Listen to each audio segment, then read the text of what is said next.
Bonjour et bienvenue sur le podcast Murmuréquin. Moi c'est Audrey et tous les vendredis, je vous partage un maximum d'informations et de pistes de réflexion sur des sujets autour de la santé et du bien-être, autant équin qu'humain. L'objectif de ce podcast est de vous apporter de la sérénité et de la sécurité dans votre couple cheval-cavalier en vous permettant de gagner en compréhension du monde équin sans jugement, mais surtout avec une bonne dose d'humour, de bonne humeur, de passion et d'ouverture d'esprit. Bonne écoute! Bonjour à toutes et bienvenue dans ce nouvel épisode du podcast Murmuréquin. Alors ça va être un épisode hors série. Hors série aussi, qui ne s'inscrit pas vraiment dans la charte, dans la trame éditoriale du podcast. Et vous allez comprendre pourquoi, parce qu'en fait ça va être un épisode de débrief de la cavalcade. C'est un épisode qui m'a été demandé, et c'est vrai que c'est pas mal. Donc je vais vous le faire. Donc pour celles qui ne le savent pas, la cavalcade c'est un sommet virtuel qui a eu lieu le week-end du 1er au 5 septembre 2023. Le but était de regrouper 11 intervenantes, plus moi, donc 12, pour vous donner 12 conférences autour des soins aux chevaux. Le but était de rendre les personnes qui participent à cette cavalcade le plus autonomes possible. Donc il y avait des conférences, il y avait également des bonus et des fiches de synthèse pour celles qui le souhaitaient. On a eu dans les intervenantes des praticiennes de plein de professions différentes.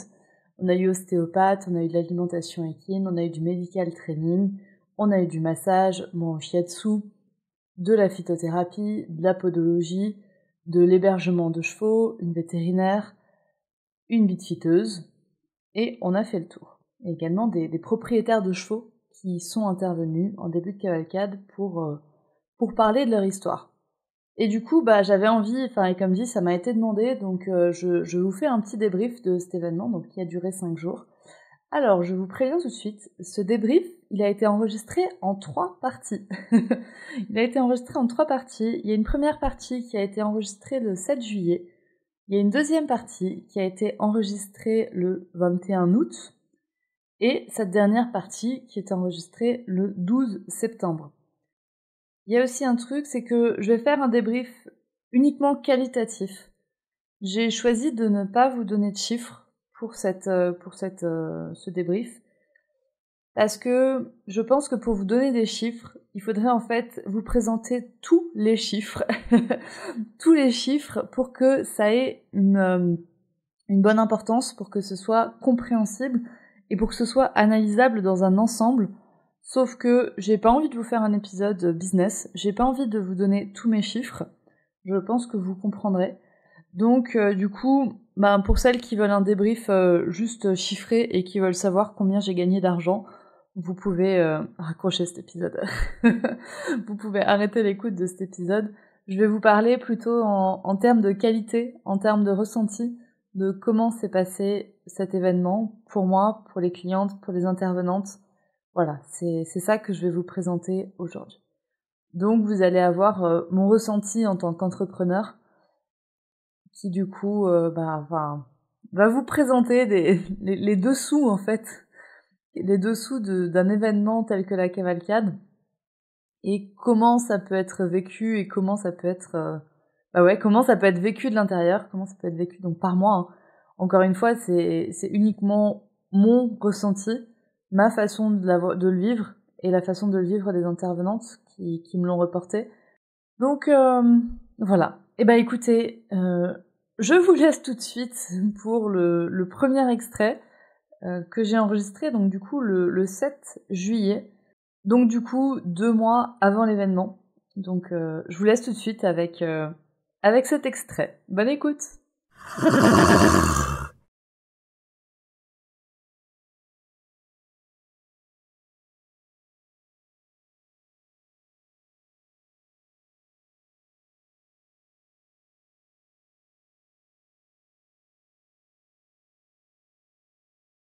J'enregistre cet épisode le 7 juillet 2023 et je l'enregistre dans le cadre du débriefing de la cavalcade. Cette année, on s'est dit que ce serait sympa de vous enregistrer un épisode sur le débrief de la cavalcade, comment ça s'est passé, comment on l'a vécu, etc., les petits trucs qu'il y avait de l'intérieur, et que cet épisode serait publié après la cavalcade. Un genre de débrief à chaud. Sauf que dans cette émission de podcast, j'ai décidé de vous partager autant les bons que les mauvais côtés de la vie d'entrepreneuse. Et que là, ce 7 juillet, il y a un mauvais côté de la vie d'entrepreneuse. Donc, je vais vous en parler. Et j'avais envie de vous en parler à chaud, donc au moment où ça se passe, parce que je pense que une fois que la cavalcade sera passée, ce sera différent. Enfin, j'espère, et peut-être dans tous les cas, il y aura de l'eau qui aura coulé sous les ponts, et donc je serai pas forcément dans le même état d'esprit pour vous l'enregistrer. Du coup, comme je sais pas vraiment comment je vais vous publier cet épisode, vu que je l'enregistre avec au moins 2 mois d'avance par rapport à la date de publication, je vais vous remettre un petit peu dans le contexte. Donc, on est le 7 juillet. On travaille sur la cavalcade, en fait, depuis le mois de mars, même depuis le mois de février. Parce qu'en fait, au mois de mars, on a commencé à recruter les intervenants. Il y a eu un gros pic de travail sur la cavalcade en mai et juin. En fait, la cavalcade, on commence relativement tôt à la préparer et ensuite ça monte en puissance et ça monte en termes de travail au fur et à mesure jusqu'à passer la cavalcade, jusqu'à passer les 5 jours de la cavalcade. Et ensuite, ça redescend très très vite. Ça redescend très rapidement. Et donc, en fait, la cavalcade se lance, d'ici 2 mois, elle est terminée. Donc, on est dans un gros pic de travail qui va s'intensifier encore. Toujours est-il qu'en mai et juin, il y a eu beaucoup d'énergie qui a été dépensée pour la cavalcade. Donc, ça veut dire que forcément, il y a moins d'énergie pour communiquer sur les autres offres de Murmure Animal. Et donc, forcément, il y a moins de ventes de ces autres offres de Murmure Animal. Il y a un autre truc qui s'est passé pour la cavalcade, c'est que on a changé le statut de l'entreprise. Donc, j'ai quitté le statut de la micro-entreprise pour passer en EURL, pour Murmure Animal. Et donc, ce passage en société s'est fait en fait le 1er juin. Donc, ça m'a aussi pris pas mal d'énergie mentale. J'ai délégué une grosse partie de la création d'entreprise, mais ça m'a pris beaucoup de charge mentale. Je pourrais revenir sur le passage en société dans ce podcast si vous en avez envie. Toujours est-il que ça m'a pris beaucoup d'espace mental. Et en plus, ça m'a pris de l'argent. Ça m'a pris de l'argent parce que maintenant je passe par un comptable. Il y a de la TVA, donc il y a un comptable à payer, il y a de la TVA à payer. Je vous ai dit que j'avais délégué une partie de la création de l'entreprise et je suis ravie de l'avoir fait, mais ça aussi, ça a coûté de l'argent. Un passage en société, ça veut aussi dire un nouveau compte en banque. Et un nouveau compte en banque, il n'y a pas forcément beaucoup d'argent sur ce compte, vu que c'est le début du compte en banque. Donc le compte en banque, il débute avec 0, plus l'apport qui a été fait.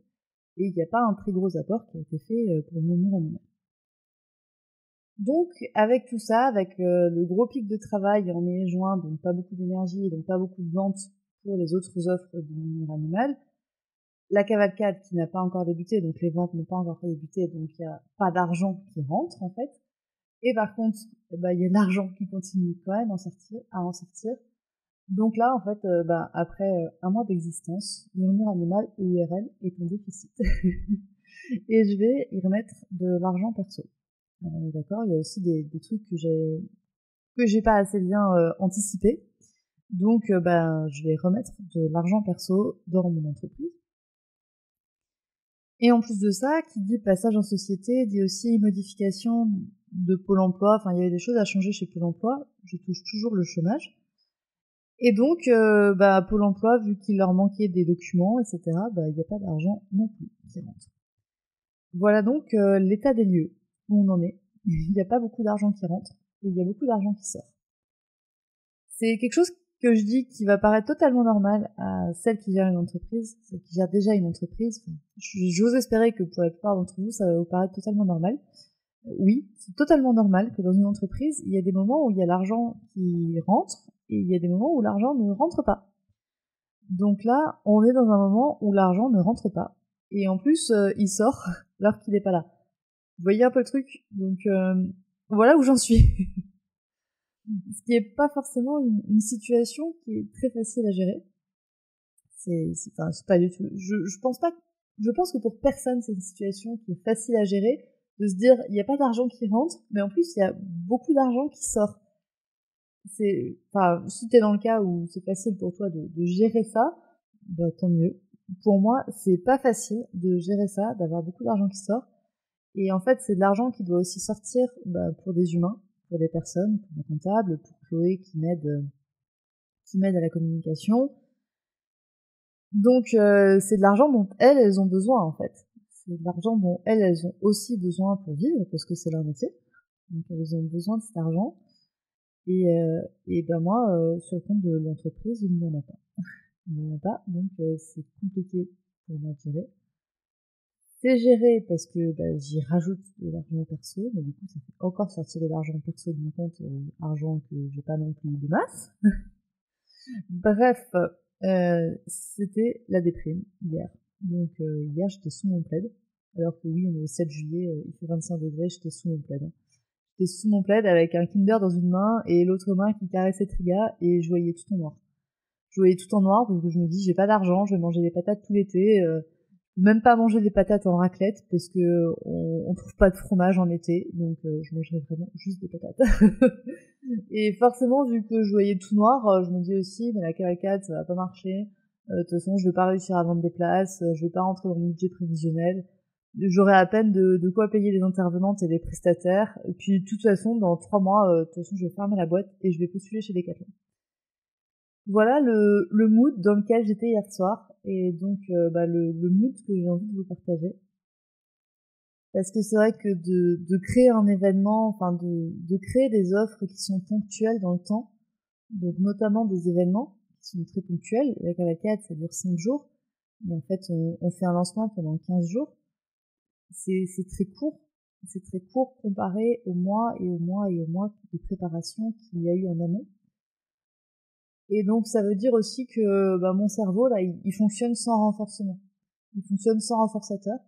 Je vous invite à aller écouter la série d'épisodes qui est de mémoire les épisodes 107, 108 et 109 où je vous parle des renforcements chez le cheval. Et en fait c'est exactement la même chez moi. C'est-à-dire que là je travaille sans récompense. Je travaille sans récompense, je travaille sans dopamine dans mon cerveau. Ce qui est faisable, ce qui est totalement faisable, mais ce qui n'est pas forcément le plus faisable dans la durée, et c'est pas forcément là où on est le plus motivé. Donc là, je fournis beaucoup d'efforts, et en fait, j'ai pas de récompense qui arrive. C'est-à-dire, il n'y a pas d'argent qui rentre, clairement. On va pas se mentir, la récompense en tant qu'entrepreneur, oui, c'est d'avoir la vie qu'on souhaite, mais c'est aussi d'avoir de l'argent qui rentre. Donc du coup, c'est pas facile à vivre pour mon petit cerveau.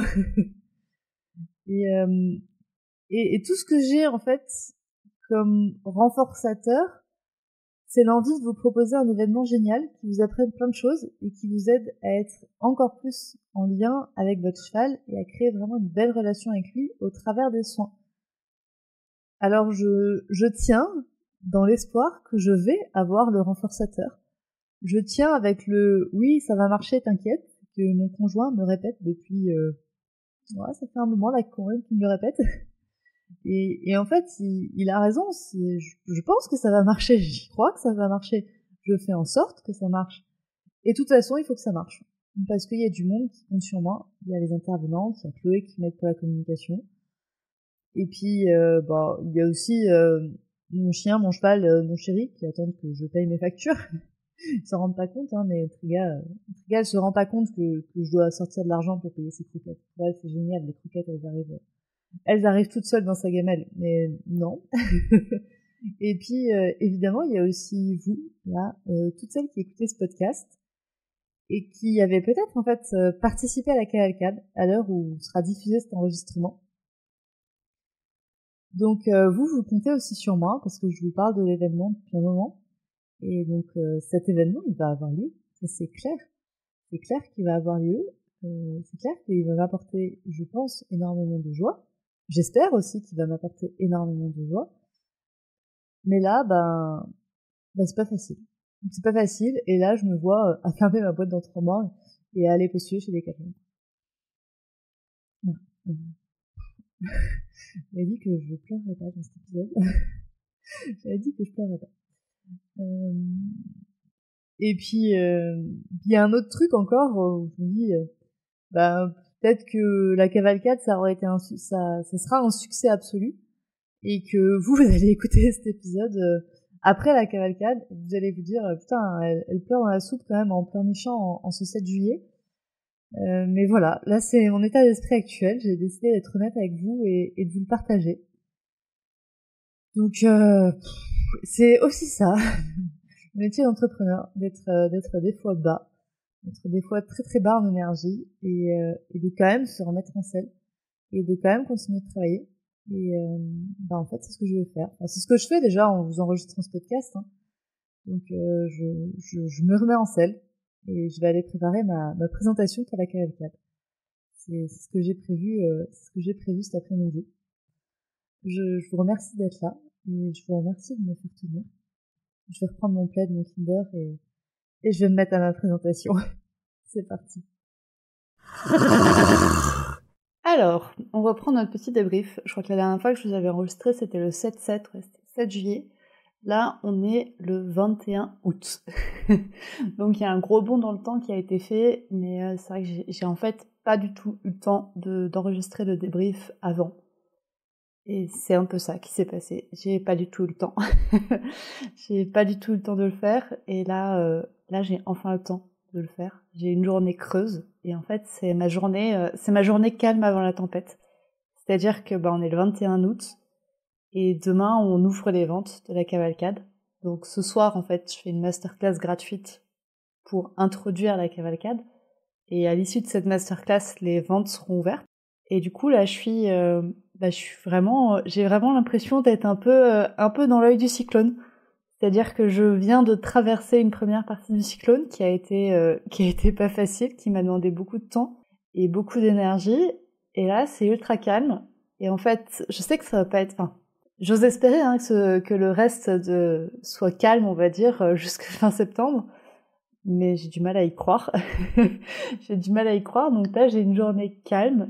Hier et aujourd'hui, en fait, c'était calme. Et du coup, j'en profite pour vous enregistrer ce débrief.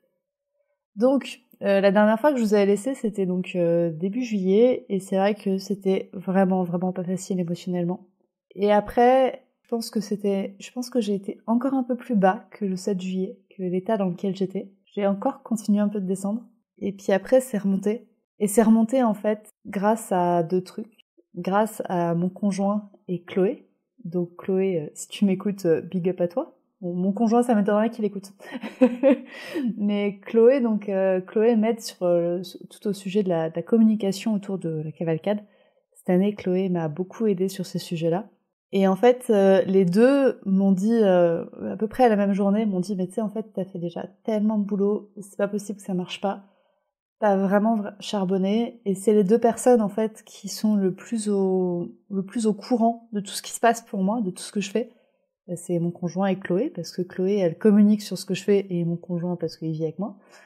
Et du coup, le fait que ces 2 personnes qui voient ce que je fais, qui étaient vraiment au courant de tout ce qui se passait pour la cavalcade, me disent, mais, tu sais, on voit tout ce que tu fais, et c'est pas possible, ça va marcher, en fait. Ça va marcher, on voit que tu te donnes à fond. Donc même si ça marche pas, en fait, on comprendra pas parce que tu t'es vraiment donné à fond. Donc il y a pas de raison que ça marche pas. Donc ça a été le premier truc qui est arrivé relativement conjointement avec un deuxième truc qui a été en fait la réception des documents des intervenantes. C'est-à-dire que j'avais demandé aux intervenantes de m'envoyer leurs documents en avance. Donc la première date de rendu, je crois que c'était le 14 juillet, où elles devaient me rendre, c'était aux environs du 14 juillet, où elles devaient me rendre en fait leur présentation. Après, elles devaient me rendre leur fiche de synthèse 8 jours après, et encore 2 semaines après, donc début août, leur bonus. Et en fait, le fait d'avoir leur présentation, j'ai vu ce qu'elles ont fait. J'ai vu le travail qu'elles ont abattu pour la cavalcade, et j'ai vu le contenu de leur conférence. Et là, je me suis dit, c'est pas possible. Ça va marcher, en fait. Là, il y a eu le moment de révélation. Je me promets, il y a une journée où... Ah putain, mais c'est pas censé être épisode triste, pourquoi je chiale? Non mais en fait, j'ai les larmes aux yeux parce que j'ai reçu leur présentation et je les ai pas toutes ouvertes tout de suite, j'attendais d'en avoir quelques-unes pour les ouvrir. Et en fait, il y a eu 2 jours où je les ai ouverts, je les ai regardés, je leur ai fait des retours et tout ça. Et je vous jure, à chaque présentation, j'ai pleuré. À chaque présentation, j'ai pleuré de joie de me dire, mais putain, on est capable en fait de faire changer le monde équestre. Par le contenu de ces conférences, je vois tout l'espoir qu'il y a pour le monde équestre. Je vois toute la réflexion qu'il y avait derrière, toutes les connaissances qu'il y a derrière, toutes les compétences qu'il y a derrière. et surtout vraiment cette réflexion, cette envie de mieux faire pour les chevaux, pour les humains, pour tout le monde en fait. Et à chaque conférence, je crois que j'ai fait une danse de la joie. Et à chaque conférence que j'ai reçue, donc que j'ai vue, je les ai même pas entendues, j'ai juste vu les PowerPoint. Je me suis dit, mais putain, t'as vraiment bien choisi les intervenantes. Je les ai vraiment bien choisies. Et t'es vraiment avec une équipe qui a exactement les mêmes valeurs que toi, les mêmes envies que toi, c'est-à-dire de faire changer le monde de l'équitation. Et là, du coup, l'espoir s'est rallumé. L'espoir s'est rallumé et je me suis dit, waouh, putain, on va vraiment faire un truc génial. Je suis désolée, le mot putain chez moi, c'est une, c'est une ponctuation. C'est une ponctuation, normalement, vous l'entendez pas vraiment dans les podcasts. Là, je vous fais un épisode un peu plus nature peinture, donc vous avez mes virgules qui sont des putains chez moi. Donc voilà, vraiment, je me suis dit, on a de quoi faire un truc de fou furieux. Ça va être génial. Et du coup aussi, quand j'ai vu l'investissement qu'elles avaient mis dans leur présentation, je me suis dit, elles vont mettre le même investissement dans leur communication pour répandre le projet, parce que vu comment elles croient au changement possible pour le monde du cheval, vu comment elles croient au projet, forcément, elles vont en parler correctement, et donc ça va permettre aux gens qui sont concernés de venir. Et ça, c'était vraiment super. Et c'est en fait ce qui s'est passé. C'est exactement ce qui s'est passé. Alors, je sais pas si je vous laisserai les reniflements au montage ou pas, mais là, je suis en train de pleurer en l'écrivant parce que, en vous racontant ça, je l'écris même pas, je le scripte même pas, cet épisode, mais c'est exactement ce qui s'est passé, c'est que les intervenantes se sont mis à communiquer sur le sujet à partir du début août, grosso modo, et waouh, vous avez vu, il y a encore un putain qui a failli partir. Elles ont vraiment fait un truc de fou furieux. Elles ont vraiment fait une communication de fou. Elles sont venues avec des idées de fou, de folles, parce que c'est que des folles. Elles sont venues chacune avec leurs idées, elles sont venues avec leurs valeurs, elles sont venues avec toutes leurs convictions. Et ça m'a reboosté à fond, mais vraiment à fond. Et en fait, on est passé sur l'autre côté, sur le presque trop à fond, où je me suis mis à paniquer sur l'ampleur que prenait l'événement. Allez pas vous tromper, hein, je suis contente de l'ampleur que prend l'événement. Mais en fait, on est quand même pas nombreux derrière. On est quand même pas nombreux derrière, donc même si je suis contente, je suis aussi flippée. Je ne sais pas si ça va se confirmer, je m'interdis de penser trop grand en fait, de peur d'être déçue. Donc là, comme dit, on n'a pas encore ouvert les ventes, donc en fait, à partir de demain et après-demain, on saura un peu plus. Mais je m'interdis de penser trop grand, mais je pense qu'on va être capable de faire quelque chose qui va dépasser en fait les objectifs que je m'étais fixés. Et c'est très bien, c'est très très bien, parce qu'en fait, les chevaux le méritent, les cavalières le méritent, et je trouve que le projet le mérite. Le projet le mérite, j'ose le dire, parce qu'en fait, c'est plus seulement mon projet, c'est notre projet.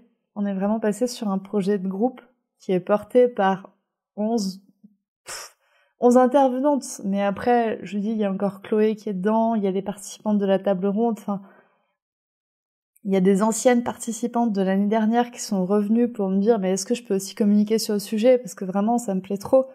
Donc on est plus que 11, en fait, derrière. Et du coup, notre projet est vraiment génial. Notre projet est vraiment génial, mérite vraiment d'être connu, d'être reconnu. Donc je suis contente parce que je pense que ça va se faire. Donc là, je suis pleine d'espoir pour notre projet. J'ai vraiment envie qu'il marche. J'ai vraiment envie qu'il marche. Et en même temps, il y a le côté un peu mon éducation qui dit non mais attends, rêve pas trop gros là, te fais pas trop d'espoir parce que si ça se trouve, il y a tout qui va se planter. J'arrive pas à voir comment ça peut se planter, mais bon, après tout, ça peut toujours se planter. Hein. Mais je pense pas. Je pense que ça va être vraiment impressionnant, vraiment génial, qu'on va réussir à rassembler beaucoup de personnes,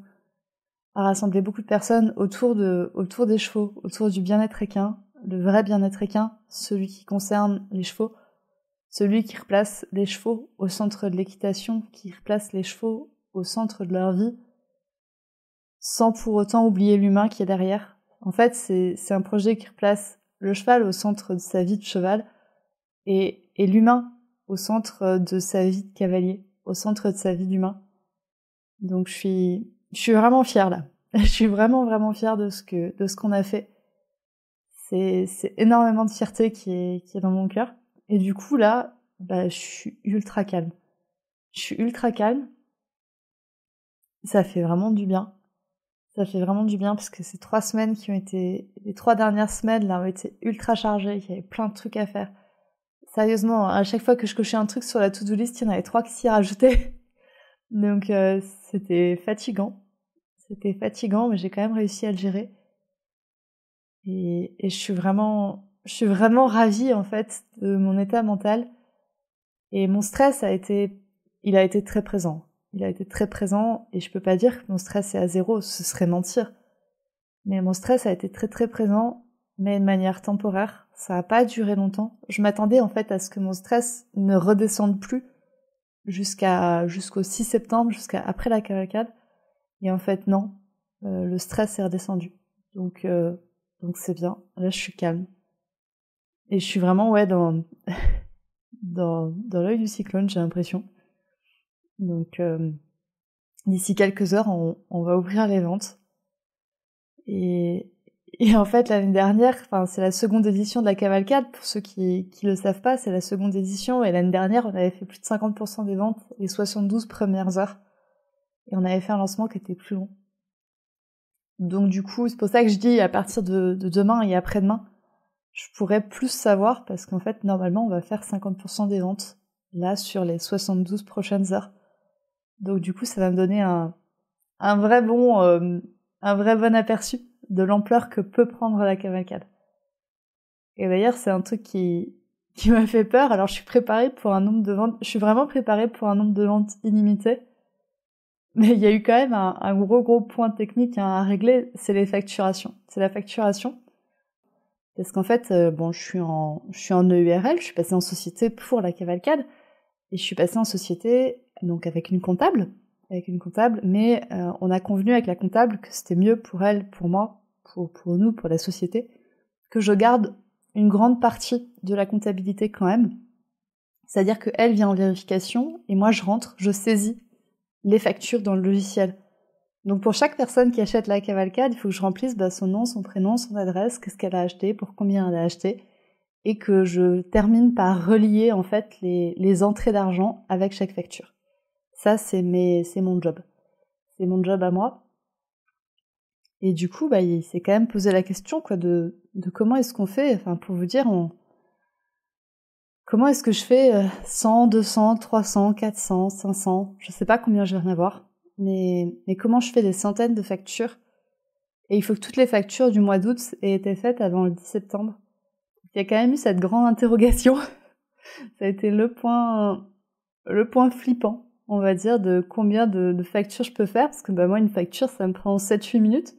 Donc en fait, quand j'ai calculé pour faire 400 factures, il me fallait 45 heures de travail non-stop, sans pause ou quoi que ce soit. Donc 45 heures de travail chez moi, ça rentre pas en 10 jours en fait. Ça passe pas dans mon emploi du temps. Et j'ai consulté des personnes, des secrétaires pour m'aider. Et en fait, les personnes que j'ai consultées m'ont dit pareil, m'ont dit non, ça va pas le faire. On signe pas pour ça. Enfin, je ne signe pas pour ça, mais on me l'a dit plusieurs fois. Donc il a fallu trouver comment automatiser ça. Donc ça m'a bien pris le chou. Je vous dis, j'y ai passé 4 jours. Mais je pense que ce sera intéressant. Donc voilà, c'est les petites brèves d'entrepreneur, les petits points techniques qui sont à régler quand un produit prend de l'ampleur comme là. Parce que c'est pareil, ma comptable m'a dit surtout tu fais bien tes factures au fur et à mesure qu'elles arrivent. Et je dis écoute, là en fait je vais pas pouvoir parce que je risque d'avoir en fait 100 ou 200 factures en 48 heures, tu te rends compte? Donc je peux pas faire au fur et à mesure en fait. Je vais être noyée dès les premières 48 heures. Donc voilà. Voilà un peu le petit point technique qu'il y a eu à gérer pour la cavalcade.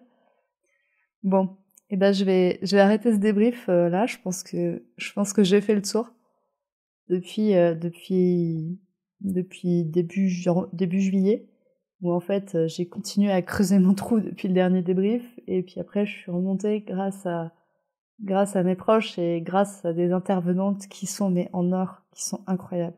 Je vous promets, ayez la chance de... Enfin, je vous souhaite à tous d'avoir la chance de travailler avec des personnes aussi incroyables que celles avec lesquelles je travaille. Vraiment, je leur ai dit, mais enfin, je les aime d'amour, quoi.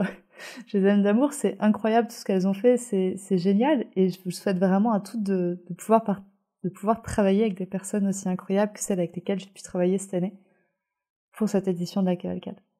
Donc merci à elles, vous m'avez remonté.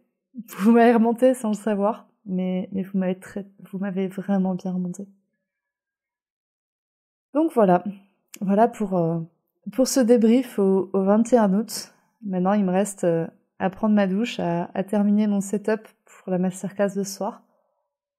Et puis à réussir à dormir sans stalker mes chiffres, sans stalker les chiffres qui arriveront au fur et à mesure de la nuit.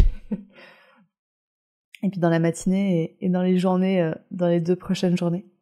Voilà, j'ai vraiment hâte de voir où ce projet va aller. Eh bien, au prochain débrief.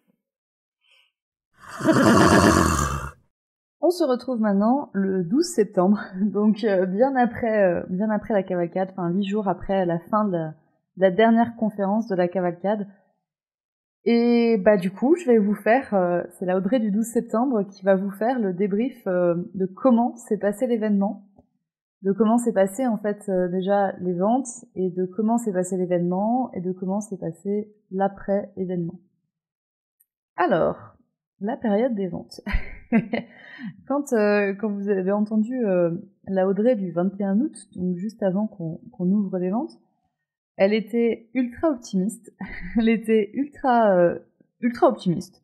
C'est vraiment le mot, ultra optimiste, et qui se disait que tout allait super bien se passer.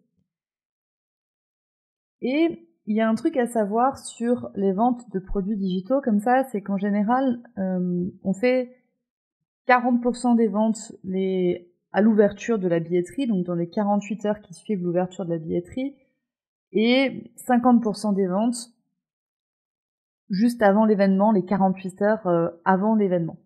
Et après, il y a 10% des ventes là qui sont en plein milieu. Et en fait, ça s'est pas passé selon ce ratio-là, c'est-à-dire que les 48 premières heures, on a fait un quart des ventes. On a fait un quart des ventes.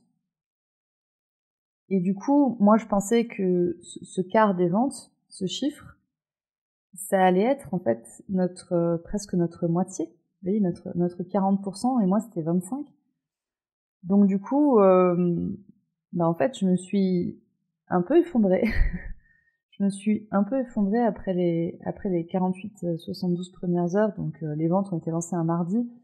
Donc le jeudi, vendredi, j'étais pas bien du tout parce que je me disais, mais putain, on a fait un travail de fou. On s'est sorti les doigts du cul depuis 3 mois.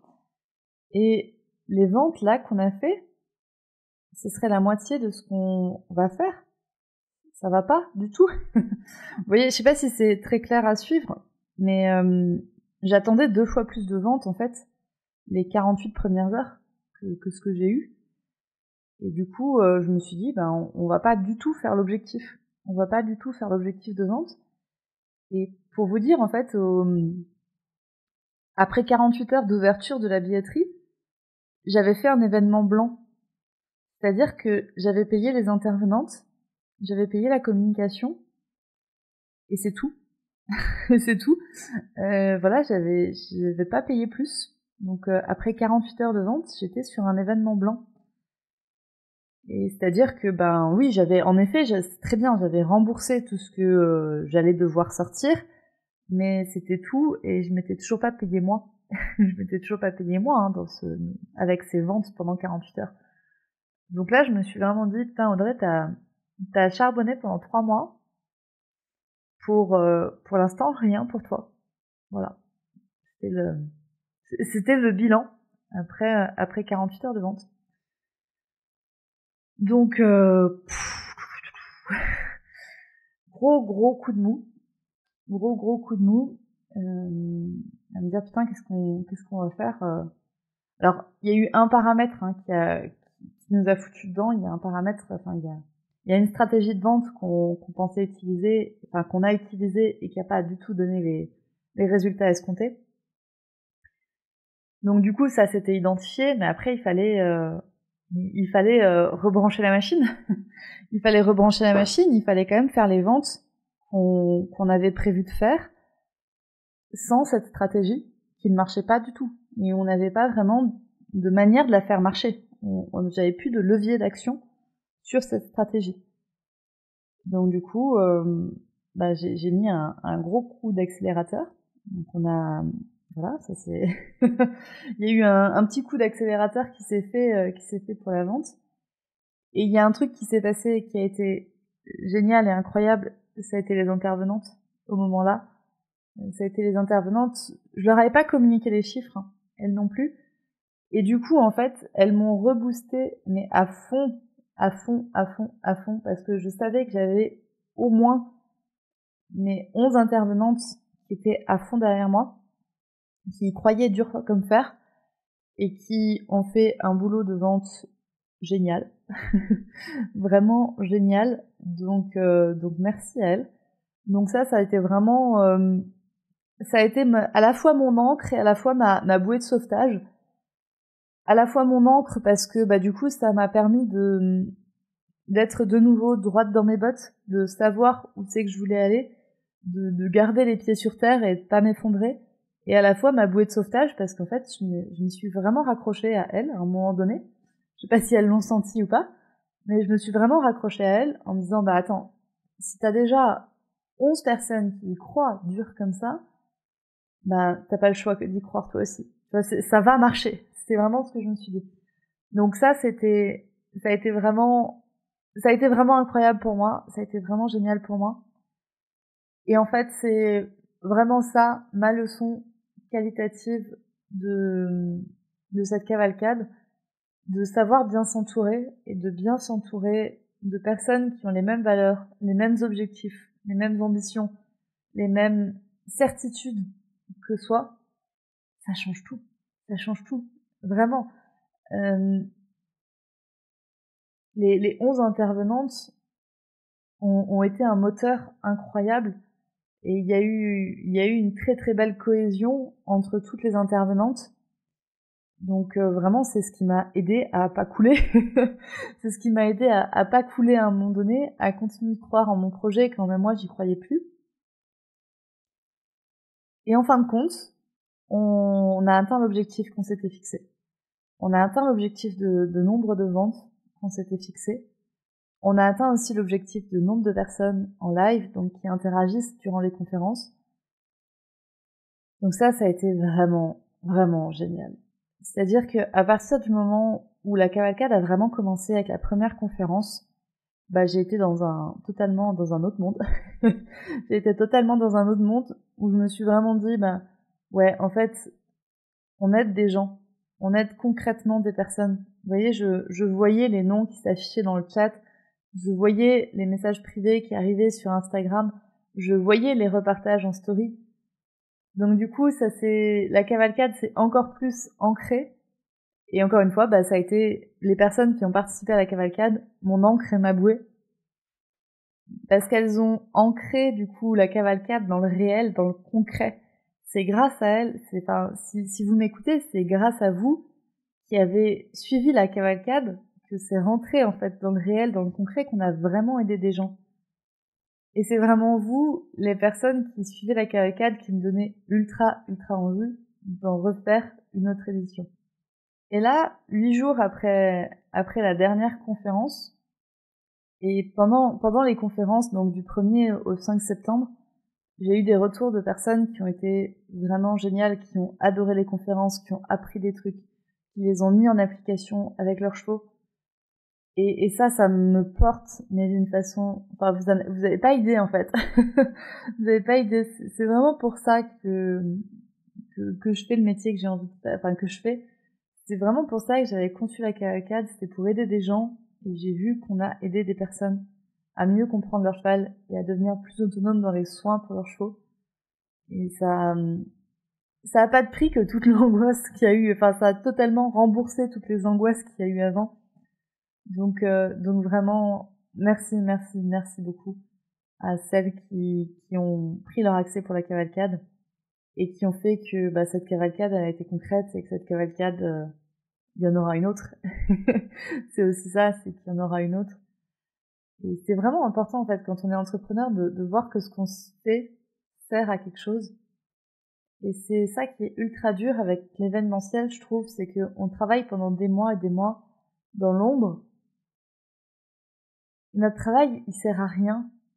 Enfin, mon travail des 3 derniers mois, il a servi à partir du 1er septembre. Il a trouvé une utilité, il a trouvé son public seulement à partir du 1er septembre.